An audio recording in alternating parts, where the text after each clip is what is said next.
लकड़हारा उसी जगह बैठकर अपनी मौत का इंतजार कर ही रहा था कि किसी के कदमों की आहट ने उसे चौंका दिया। उसने देखा, एक आदमी एक मुर्गी को लेकर आता दिखाई दिया। पहले तो वो चौंक गया, पर उसने देखा कि मुर्गी किसी पालतू की तरह उस व्यक्ति के साथ उड़ रही थी। लकड़हारे ने सोचा, जरूर ये पालतू ही होगी, तो सामान्य अवस्था में ही बैठा रहा। वो व्यक्ति उसके पास आया और आश्चर्य से बोला, अरे मूर्ख व्यक्ति, यहाँ क्यों बैठा है? अपनी जिंदगी प्यारी नहीं तुझे? उठ चल भाग यहाँ से, वरना मारा जाएगा। अब कोई फायदा नहीं है, बहुत देर हो चुकी है। मेरी मौत का फरमान तो 1 साल पहले ही सुनाया जा चुका है। मतलब, मैं कुछ समझा नहीं। तुम कहना क्या चाहते हो? फिर लकड़हारे ने उस आदमी को सारी आपबीती बताई। तुमने ऐसी बात बताई है जिस पर इस मायावी और मतलबी दुनिया में विश्वास करना मुश्किल ही नहीं, नामुमकिन है। अब मैं भी यहीं ठहर कर देखूंगा कि वो दैत्य तुम्हारे साथ अब क्या करेगा। जब वो दोनों बातें कर रहे थे, तभी एक दूसरा आदमी 2 काली घोड़ी लिए हुए वहां आया और उन दोनों से पूछने लगा, अरे तुम लोग यहाँ क्यों आए हो? तुम्हें पता नहीं कि उस दैत्य के आने का टाइम हो रहा है? चलो उठो, यहाँ से भागो और अपने प्राणों की रक्षा करो। उसे भी वही कहानी सुनाई गई, तो वो व्यक्ति भी लकड़हारे का अंतिम हश्र देखने रुक गया। कुछ समय बाद एक और व्यक्ति एक बड़ी बिल्ली को साथ लिए वहां आया। उसे भी वही कहानी सुनने को मिली, तो भी रुक गया और सभी दैत्य के आने का इंतजार करने लगे। तभी उस कुएं से वो राक्षस बाहर आया और बोला, अरे आदमी, तू तो अपनी जबान का बड़ा पक्का निकला। ठीक 1 साल में ही आ गया। चल, अब अपनी मौत के लिए तैयार हो जा। ऐ मेरे आका, मैं बहुत तुच्छ प्राणी हूं, पर आपसे विनती करता हूं कि ये जो मुर्गी है, इसकी कहानी इतनी विचित्र है कि जिसे सुनकर आप हैरान हो जाएंगे। इस लकड़हारे को मारने से पहले मैं इसकी और अपनी कहानी आप सबको बताना चाहता हूं। इस लकड़हारे की मौत का इतनी से क्या संबंध है? मैं पहले इसे मार दूं, फिर तेरी कहानी सुनूंगा। नहीं नहीं, आका, ये ऐसी कहानी है जिसे सुनकर हो सकता है कि आप इस लकड़हारे की सजा ही माफ कर दें। ऐसी कौन सी विचित्र कहानी है? चल सुना, और अगर मुझे पसंद आ गई तो इसकी सजा मैं 1/3 माफ कर दूंगा। अगर पसंद नहीं आई तो तेरी भी जान ले लूंगा। हे दैत्यराज, कृपया ध्यान से मेरी कहानी सुने। यह मुर्गी मेरी बुआ की बेटी और मेरी पत्नी है। जब वह 10 साल की थी, तब मैंने उससे विवाह किया। ये मुझसे बहुत प्यार करती थी और पतिव्रता रही। लेकिन जब विवाह को 15 साल हो गए और कोई संतान नहीं हुई, मैंने दूसरी शादी कर ली, क्योंकि मेरी इच्छा थी कि मुझे मेरा बेटा ही खाक के सुपुर्द करे। और भगवान ने मेरी सुनी भी। कुछ समय बाद दूसरी बीवी से एक पुत्र हुआ। बच्चे के जन्म के बाद मेरी पत्नी ने उसे और उसकी मां से नफरत करना शुरू कर दिया। मुझे इस बात का दुख हुआ कि मुझे उसकी इस बुरी भावना का पता बहुत देर बाद चला, और तब तक बहुत देर हो चुकी थी। खैर छोड़िए, आगे कहानी सुनिए। एक दिन मुझे एक दूसरे देश जाना पड़ा। मैंने अपनी पत्नी से कहा कि मेरे पीछे इन दोनों का अच्छे से ध्यान रखना, और अपना भी। मैं 1 साल में सही सलामत लौट आऊंगा, अगर भगवान ने चाहा तो। मेरे जाने के बाद मेरी पत्नी ने दोनों से दुश्मनी कर दिया। वह जादू टोना सीखने लगी। वो घंटों तक शमशान घाट में सिद्धि प्राप्त करने के लिए तप करती रहती, और उसने अपना एक तांत्रिक गुरु भी बना लिया था। जब उसकी शिक्षा दीक्षा पूरी हुई, तो उसके तांत्रिक गुरु ने पूछा, आज तुम्हारी सिद्धि पूरी होती है, लेकिन तुम एक बात बताओ, तुमने ये सब सीखा क्यों है? बाबा, मैंने ये सब अपनी सौतन को सबक सिखाने के लिए किया है। जब से आई है, मेरा सुख चैन सब छीन लिया है। मेरा पति, मेरा घर जो उसने मुझसे छीना है, मुझे उससे सब वापस चाहिए। अच्छा, तो ये बात है। अगर तू चाहे तो इसमें मैं तेरी मदद कर सकता हूं। तेरा उससे पीछा भी छूट जाएगा और उसे मारने की जरूरत भी नहीं पड़ेगी। क्या बाबा, ऐसा भी हो सकता है कि उन्हें मरने की जरूरत भी न पड़े और छुटकारा भी मिल जाए? हाँ, तू बस किसी तरह उन दोनों को कल इसी जगह ले आना। मैं उनका ऐसा इंतजाम करूंगा कि तुझे हमेशा हमेशा के लिए उनसे छुटकारा मिल जाएगा। घर जाते ही मेरी पहली पत्नी दूसरी पत्नी से बोली, सुनो, कल हम पीर बाबा के दर्शन करने दूसरे गांव चलेंगे। तुम ऐसा करना कि बेटे को भी साथ ले लेना, उसको भी थोड़ी दुआ मिल जाएगी। ठीक है दीदी, मैं रेहान को भी साथ ले लूंगी। लेकिन अचानक पीर बाबा के यहाँ जाना ठीक रहेगा, वो भी पूरे परिवार का, वो भी घर पर नहीं है। अगर पीछे से कोई आया तो? उसका भी इलाज है मेरे पास। हम ना एक काम करेंगे, मैं एक छोटा रास्ता जानती हूँ और वो बहुत ही सुरक्षित भी है। सब लोग उसी से जाते हैं। हम शाम को निकलेंगे और सुबह तक वापस आ जाएंगे। मेरी दूसरी बीवी बहुत भोली थी, उसकी बातों में आ गई और शाम को सब लोग बाबा के दर्शन के लिए निकल गए। चलते चलते बहुत देर हो चुकी थी और रात भी गहराने लगी थी। रेहान थक कर बोला, माँ, अभी कितनी देर और लगेगी? और अपने तो बोला था यहाँ से बहुत लोग जाते हैं, पर ये तो कोई नहीं दिख रहा है। अरे बेटा, ये बस कुछ दूर का ही रास्ता है। आगे चलकर बहुत भीड़ मिलेगी। बस कुछ देर की ही बात है। कुछ ही देर में वो तीनों उसी शमशान में पहुंच गए जहां वो तांत्रिक तपस्या कर रहा था। चारों तरफ कीड़ों के बोलने की अजीब अजीब आवाजें आ रही थीं।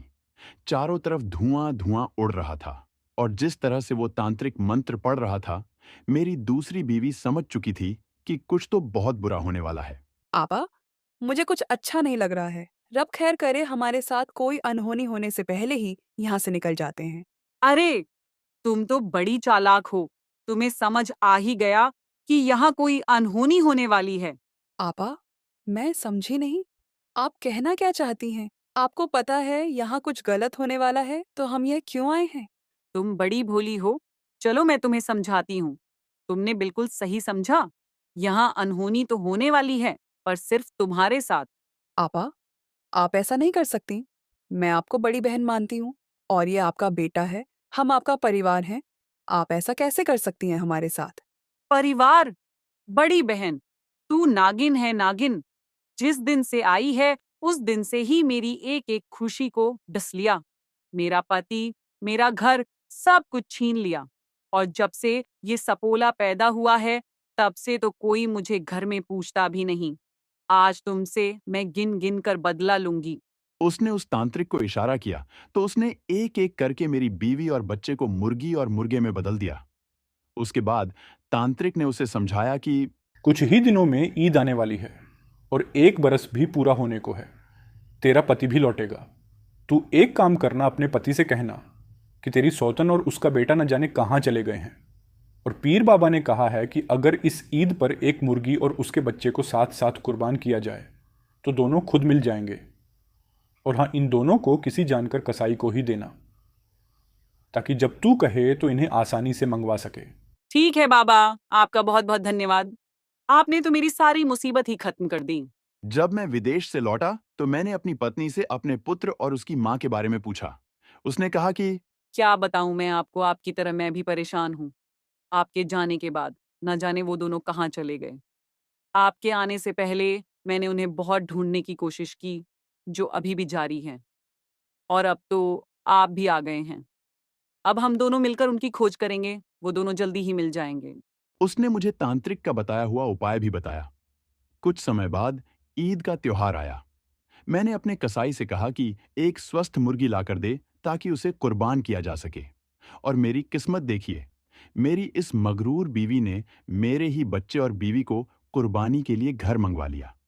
मैंने उन्हें बलि देने के लिए तैयार किया, लेकिन मुर्गी कुछ अजीब तरीके से ही रो रही थी, जिसे सुनकर मुझे उस पर दया आई और मैं उसे मारने की हिम्मत नहीं कर सका। मैंने कसाई से कहा कि उसे वापस ले जा और दूसरी मुर्गी ला। मेरी पत्नी गुस्से में आकर बोली कि यही मुर्गी बलि दी जाएगी, क्योंकि कसाई के पास इससे तंदुरुस्त मुर्गी नहीं है। फिर मैंने एक बार फिर छुरी उठाई और मुर्गी को मारने के लिए आगे बढ़ा। मुर्गी और ज्यादा जोर से चीखी। मुझसे फिर हिम्मत ना हुई कि मैं छुरी चला सकूं। अंततः छुरी कसाई को दे दी और कहा, तू ही इसे मार, मैं नहीं कर सकता। कसाई ने उस मुर्गी की करुण चीखों के बावजूद उसे एक ही वार में मार डाला। वो मुर्गी निर्जीव रक्त रंजित होकर जमीन पर तड़प रही थी। मैंने कसाई को डांटा और पूछा, तुमसे एक मुर्गा भी लाने को कहा था, वो नहीं लाया हूं ना सरकार। कहकर उसने मुर्गे का वही बच्चा आगे कर दिया। मुझे नहीं पता था कि यह मेरा ही पुत्र है, लेकिन जब मैंने उसे देखा तो मेरे दिल में उसके प्रति स्नेह उमड़ आया। मुर्गा मुझे देखकर अपने आप को मेरे पैरों में गिरा ले आया। यह देख मुझे और भी प्यार महसूस हुआ और मुझे वह कुर्बानी देने का मन नहीं हुआ।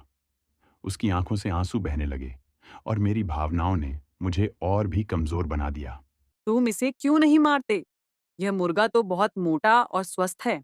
यह मुझे बहुत प्रिय है, मैं इसका वध नहीं कर सकता। तुम कुछ नहीं कहो। लेकिन वह फिर भी अपनी हट से मुझे मजबूर करने लगी।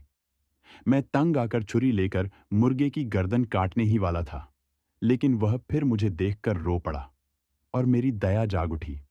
फिर मैंने अपनी पत्नी से कहा कि मेरे पास एक और मुर्गा है, लेकिन वह वही मुर्गा मारने की जिद करने लगी। इस बार मैंने उसकी बातों को नजरअंदाज किया और बछड़े को वापस कर दिया। मैंने अपनी पत्नी को सांत्वना देने के लिए कहा कि बकरीद पर हम इसको कुर्बान करेंगे। कसाई मुर्गे को अपने घर ले जाया, लेकिन अगले दिन वह मुझसे एकांत में मिला और बोला, मेरी बेटी जादू टोने में प्रवीण है। जो मुर्गा आपने मुझे दिया है उसे देखकर वो हंसी भी और रोई भी। वह कहती है कि यह मुर्गा हमारे स्वामी का पुत्र है। जब मैंने यह सुना तो मेरी स्थिति और भी दुखद हो गई। मैंने कसाई के घर जाकर उसकी बेटी से सारी घटना पूछी। उसकी बेटी ने कहा कि मैं जादू से इस मुर्गे को फिर से इंसान बना सकती हूँ। इतना कहकर उसने मंत्र पढ़ा और उसे मनुष्य बना दिया। मैं अपने बेटे को गले लगा लिया। फिर लड़की ने मेरी पहली पत्नी को मुर्गी में बदल दिया। मेरे बेटे ने उसी लड़की से विवाह किया जिसने उसे इंसान में बदला था, लेकिन बहुत समय नहीं बीता कि वह लड़की मर गई। मेरे बेटे को बहुत दुख हुआ और उसने देश छोड़ दिया। अब मैं उसे ढूंढने निकला हूं, पर अपनी पहली पत्नी को छोड़कर मैं उसे ढूंढने नहीं जा सकता था। इसलिए मेरी पत्नी के साथ ही यात्रा कर रहा हूं अब। हे दैत्यराज, आप खुद विचार करें कि यह घटना कितनी विचित्र है। यह निसंदेह बहुत विचित्र है। मैं व्यापारी के अपराध का 1/3 भाग माफ करता हूँ। फिर दूसरे व्यक्ति ने, जो 2 काली घोड़ी के साथ था, ने कहा, मैं भी अपनी और इन दोनों घोड़ियों की कहानी सुनाना चाहता हूँ। अगर यह पहली कहानी से भी अधिक दिलचस्प हुई तो मुझे उम्मीद है कि व्यापारी का अपराध और माफ किया जाएगा। अगर तुम्हारी कहानी पहली से ज्यादा अजीब हुई तो मैं तुम्हारी बात जरूर मानूंगा। आगे कहानी सुनाओ। तो क्या अगली कहानी पहली से ज्यादा रोचक हो जानने के लिए देखिए अगला भाग। तब तक के लिए राधे राधे, जय सिया राम।